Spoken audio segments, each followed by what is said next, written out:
Hi friends, అందరికీ welcome back to my channel Rajashalam official. నచ్చితే కనుక సబ్స్క్రైబ్ అండ్ లైక్ చేయండి. ఇది వచ్చేసి నా ఈవినింగ్ రొటీన్ బ్లాగ్ అనమాట. ఆల్రెడీ తమ్మేలు చూసే ఉంటారు కదా.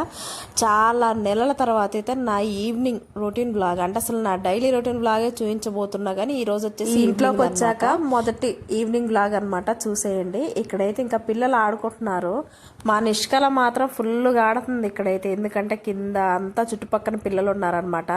ఇంకా బెడ్షీట్ అయితే మార్చేసే హాల్లో ఉన్న మంచంలో, ఎందుకంటే చిన్న పిల్లలు కదా తింటూ పోగొడుతుంటారని చెప్పేసి, అయినా వాళ్ళు తినకపోయినా ఏం చేసినా సరే ఈవినింగ్ సాయంత్రం బెడ్షీట్లు అన్నీ దులిపేస్తూనే. ఈరోజు కర్రీ కూడా లేదు. మార్నింగ్ వచ్చేసి నైట్ వాళ్ళ డాడీ చేసాడు అనమాట. మా వారు చికెన్ ఫ్రై చేస్తే అదే తిన్నాం ఆఫ్టర్నూన్. ఇంకా కర్రీ చేయాలి ఇప్పుడైతే. కొంచెం హడావిడిగా ఉన్నా అందుకని, ఎందుకంటే పిల్లలకు టైం టు టైం పెట్టాలి. అందులో హ్యాపీ స్కూల్కి వెళ్ళి హాఫ్ డే స్కూల్స్, మధ్యాహ్నం నిద్రపోవట్లేదు, ఫుల్గా ఆడుతున్నాడు, వాడికి ఆకలేద్దని ఇక చేస్తూనే ఉంటా పెందలాడు. ఇక్కడ టేబుల్ మీద క్లాత్ కూడా దులిపి అక్కడ మట్టసంగా పెట్టేసి, మనీ ప్లాంట్ అనమాట. చాలా అంటే నేను అది ఒకళ్ళ ఇంట్లో దొంగతనం చేశా.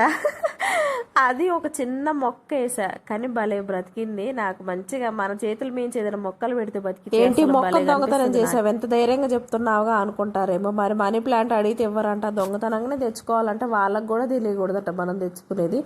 అలా దొంగిలించబడిన మనీ ప్లాంట్ మా ఇంట్లో పెట్టుకున్నాం. నిజంగా మనీ ప్లాంట్ పెంచుకుంటే మనీ డబ్బులు ఎక్కువ వస్తాయా, డబ్బులు ఉంటాయి నాకైతే తెలియదు, కానీ అది ఉంటే ఏదో మంచి జరిగిద్దన్న నమ్మకం. కాబట్టి ఏమోలే, అందరు నమ్ముతున్నారు, మనం కూడా నమ్మడం పోవడంలో తప్పులేదులే అని చెప్పేసి ఇక నేను కూడా తెచ్చి మనీ ప్లాంట్ మొక్కనైతే పెంచడం స్టార్ట్ చేసా. ఇంకెక్కడైతే ఇక్కడ బెడ్షీట్ కూడా దులిపేసా. ఇది బెడ్ మీద కాదు, బెడ్షీట్ చిరిగిపోయింది అనమాట. ఇందాకలా టేబుల్ మీద చూసారు కదా, అది ఇంకో రెడ్ది ఉంటుంది. రెండు చిరిగిపోయినాయి. టీమార్ట్లో తీసుకుందాం అనుకుంటున్నా, అటే పోతుంది. ఈసారి కంపల్సరీ తీసుకోవాలి, ఎందుకంటే అంత లావుది ఇక్కడ బెడ్ మీద వేస్తుంటే మా పిల్లలు వాటర్ పోగొట్టిన ఏదైనా సరే మళ్ళీ తీసి వాషింగ్ మిషన్లో వేసి ఉతకాలంటే ఉతికి ఆగవేటట్టే ఉంది. ఇది అదే అవనుకో లైట్ వెయిట్గా ఉంటే ఏదైనా పోగొట్టినా వెంటనే తీసి ఆరబెట్టుకోవచ్చు. ఇది కూడా ఆరబెట్టుకోవచ్చు, కాకపోతే ఇంత లావుది పైకి తీసుకుని వేయాలంటే నా వల్ల అసలే కాదు. ఊరికే అదే చిన్నదనుకో పక్కన తీగ మీద వేసిన ఎండింది ఇక్కడ సందులో. ఇంకెక్కడ గ్యాస్ వచ్చి క్లీన్ చేస్తున్నా. గ్యాస్ ఎప్పుడు ఇలా నీట్గా పెట్టుకోవాలంటే నాకు చాలా ఇష్టం. కాకపోతే ఒక్కొక్కసారి పిల్లలతో కలవదు. వీలున్నప్పుడల్లా ఇలా తుడుచుకుంటూనే ఉంటా. పైన మనం పోపేసినప్పుడు ఆయిల్ పడిద్దని చెప్పేసి కోలినేసి తుడుస్తూ ఉంటా, లేకపోతే సబ్ పెట్టి స్క్రబ్బర్ పెట్టి దులిపేస్తూనే ఉంటా. నాకు ఎప్పుడు కడగాలనిపిస్తే అప్పుడు కడుగుతూనే ఉంటా. ఒక్క రోజులో 3 సార్లు కడిగిన రోజులు ఉంటే, ఒక రోజులో అసలు ఒక్కసారి కూడా తుడదని రోజు ఉంటుంది. ఎందుకనంటే మంచిగా నీట్గా అనిపిస్తే ఏం ముట్టుకోను. కొంచెం అన్న ఏదైనా పడిందా ఇక దాన్ని కడగాల్సిందే. సింక్ కూడా పక్కనే వెంటనే కడిగేసి క్లాత్ పెట్టి తుడిస్తే మంచిగా నీట్గా ఉంటుంది అనమాట. అందులో కొత్త గ్యాస్ కదా, పిల్లలు తినేసి బిస్కెట్ ప్యాకెట్లు కూడా ఎక్కడ పడితే అక్కడ వేస్తూ ఉంటారు. మా హ్యాపీ అయితే మట్టసంగ తీసుకుపోయి డస్ట్బిన్లో వేస్తాడు, కానీ ఈ నిష్కలని అయితే అసలు చెప్పలేము. అమ్మో చిన్నదానే కానీ ఇలాంటి డైలాగ్స్ ఏమైనా చెప్పగానే మా బోనక్క చిన్నోళ్ళు అంతేలే, నువ్వు లేవు అలానే నీ పిల్ల కూడా అని అంటది అనమాట. అట్లా అంటుంటది. నిజంగా నేను కూడా ఇంత చేసినా అనిపించింది నిష్కలను చూస్తే. ఇక్కడ ఊకుతున్నా కదా, మంచం కింద ఇట్లా చీపిరి పెట్టి ఊకగానే ఒక కప్పు ఒక గ్లాసు చెయ్యి అవి నిష్కల పాలు తాగింది, ఇంకోటి హ్యాపీగా టీ తాగాడు అనమాట. తాగినే సింక్లో పెట్టకుండా అక్కడ పెట్టేశారంటే, ఇక్కడ బెడ్రూమ్లోనే ఉంటాం మధ్యాహ్నం అయితే, ఎందుకంటే ఇందులోనే కొంచెం ఏసీ ఉంటుంది కాబట్టి మాకు హాల్లోకి బాగా వేడిగా ఉంటుంది అనమాట. ఉన్నది ఎండాకాలం కదా, ఇక ఇందులోనే టీవీ కూడా ఉంది. అందుకని చెప్పేసి ఇక డోర్లు పెట్టుకొని ఇంకా తినడం, టీవీ చూసుకుంటూ బాగా ఎంజాయ్ చేస్తారనమాట. మధ్యాహ్నం అయితే పడుకోబెట్టడానికి నా తిప్పలు చూడాలి. ఆ వీడియో పోస్ట్ చేద్దానంటే ఈ చిన్నపిల్లలు ఏమైనా వీడియో పోస్ట్ చేయగానే ఎమ్మటే కాపీరైట్ క్లెయిమ్ అంటున్నారు. అందుకని చెప్పేసి మా పాపను కూడా ఎక్కువ తక్కువ చూపించదలుచుకోవట్లేదు నేను వీడియోస్లో. ఇంకా ఊకడం అయితే కంప్లీట్ అయిపోయింది. నాకు ట్రైప్యాడ్ ఏందో కింద నట్టు లూజ్ అయిందో ఏమో తెలియదు, కానీ మొబైల్ ఫోన్ పెట్టగానే కిందకి పడిపోతుంది అనమాట. దాన్ని కొంచెం టైట్ చేయించాక మళ్ళీ ఇంకా మంచిగా తీయాలి, ఇబ్బంది అవుతుంది. నేను ఊరికే వెళ్ళి కెమెరా సెట్ చేసి మళ్ళీ అక్కడికి మార్చేసరికి ఇబ్బంది అవుతుంది నాకు. ఇంకా ఇల్లులో కూడా బియ్యం కంప్లీట్ అయిపోయింది. ఇంకా రైస్ అయితే కడగాలి.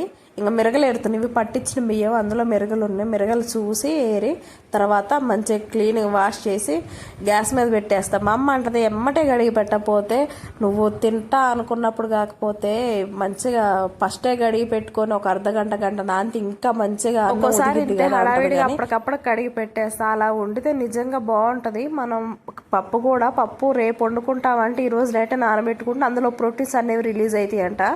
అప్పుడు ఇంకా పప్పు కూడా టేస్ట్ బాగుంటుందంట. ఇంకా ఇక్కడైతే ఇక బియ్యం అయితే పెట్టేసి వచ్చా. స్టవ్ మీద పెట్టి సిమ్లో పెట్టిన అనమాట. బట్టలు అయితే మడత పెడుతున్నా. ఇంక ఈ బట్టలు ఈరోజు మడత పెట్టకపోతే ఇంకా నాకు రేపు ఇంట్రెస్ట్ ఉండదు. ఎందుకంటే 2 రోజులు అయితే ఇక ఆ టబ్బు చైర్ నిండిద్ది. అమ్మో ఇన్ని బట్టలు మడత పెట్టాలనిపిస్తుంది. కానీ ఏదో అంటారుగా మెడకబడ్డ పాము కరాకు తప్పదు అన్నట్టు ఎన్ని రోజులకైనా నేనే మడత పెట్టుకోవాలి. కాకపోతే ఏ రోజు ఆ రోజు మడత పెట్టేసి ప్రశాంతంగా ఉంటాయి. ఎందుకు లేకపోతే మమ్మీ నా షార్ట్ యాడ్ ఉంది, మా ఆయన వచ్చి నా బన్నీ యాడ్ ఉందని అంటాడు. ఇక వాళ్ళని నేను వెతికే ఇవ్వాలి, వాళ్ళు వెతుక్కోరు. ఇదంతా నాకు ఎందుకు చెప్పండి అని చెప్పేసి నేను బట్టలు మడత పెట్టి ఎవరికి వాళ్ళే సపరేట్ అలా పెట్టేస్తాను ఇంకా సెల్ఫ్లో. ఇంకా బట్టలు మడత పెట్టడైతే కంప్లీట్ అయిపోయింది. చూసారా టబ్బు చీర ఖాళీగా అయిపోయింది. అలా చూస్తుంటే ఎంత హాయిగా అనిపిస్తుందో. అది ఒక హౌస్ వైఫ్ మాత్రమే అనుభవించగల సంతోషం అనమాట. ఇక్కడైతే అన్నం అయితే ఉడికిపోతుంది. హాల్లో వేడిగా ఉంది కానీ నాకు ఇక్కడ మేము ఉండేది ఫస్ట్ ఫ్లోర్లో అనమాట. పైన ఎంత బాగా అనిపిస్తుంది. ఇటు సందుకు రాగానే చల్లగా గాలి వస్తుంటుంది. కూర తాలింపు వేసి పోపు పెట్టేసి ఇటే వచ్చి నిలబడుతుంటుంది. ఇక్కడ చల్లగా గాలి వస్తుంటుంది. స్నానం చేసినా సరే వంట చేయడానికి ఎక్కువ ఇసుక్కోండి నేను, ఎందుకంటే ఇటు నుంచి గాలి వస్తుంటుంది కదా. మంచిగా వంట చేసుకుంటూ ఇటు వచ్చి నిలబడితే గాలి వచ్చింది, ఫ్రెష్నెస్ అలానే ఉంటుంది అని చెప్పేసి కొన్ని ఇళ్లలో నేను ఉండొచ్చా రెంట్కి. కానీ అస్సలకే గాలి ఉండకపోయేది, నాకైతే చికాకు పుట్టేది. కానీ ఇక్కడికి వచ్చాక ప్రశాంతంగా ఉందన్నమాట. నేను మా వారికి వచ్చేటప్పుడు ఎగ్స్ తీసుకొని రా అంటే ఎప్పటికో వచ్చాడు అనమాట. నేను అనుకున్నా ఎగ్గు ఉల్లిగడ్డ పచ్చిమిర్చి చేద్దాం అనుకున్నా. నా ఫేవరెట్ అనమాట. భలే ఉంటుంది, కలుపుకొని తింటుంటే ఆహా అనిపించింది. అందులో ఉత్తగా కారం అట్లా జల్లుకొని ఎగ్గు మార్చుకొని తిన్నా సరే బాగుంటుంది.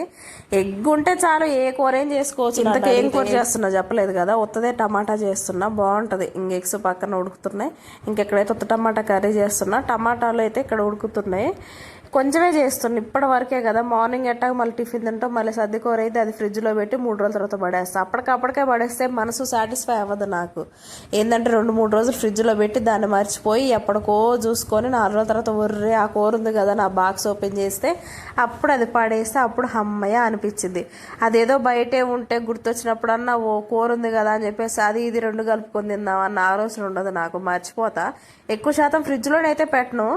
ఎప్పుడో ఒకసారి పెట్టినా సరే దాన్ని అలా మర్చిపోయినప్పుడు మా అమ్మ వచ్చినప్పుడు ఫ్రిడ్జ్ అంతా చదువుతుంటే నాకుంటాయి చూడండి తిట్లు, మామూలుగా తిట్టదు.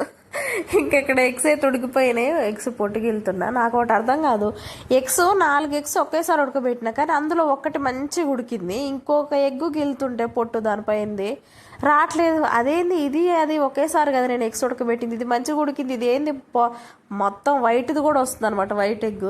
అలా ఎందుకైతే నాకు అర్థం కాదు. కొంచెం మంది అంటారు అవి కొత్త గుడ్లు, కొన్ని పాత గుడ్లు ఉంటాయి, అంటే కొన్ని రోజులు నిల్వ ఉన్న గుడ్డు అయితే మంచిగా పెంకు పైనది వచ్చింది, లేకపోతే కొత్తది అయితేనే అలా అంటుకుపోతుంటుంది అని అంటారు. ఇది ఎంతవరకు నిజమో అబద్ధమో కామెంట్ చేయండి. ఇక మా పాప వచ్చింది, ఎగ్స్ చూస్తే ఆగదు, ఎన్ని ఎగ్స్ అని తింటూనే ఉంటుంది అనమాట.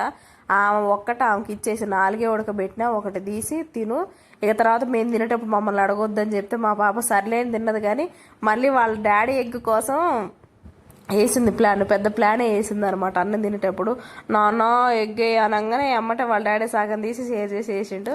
మంచిగా 1.5 ఎగ్ తిన్నది.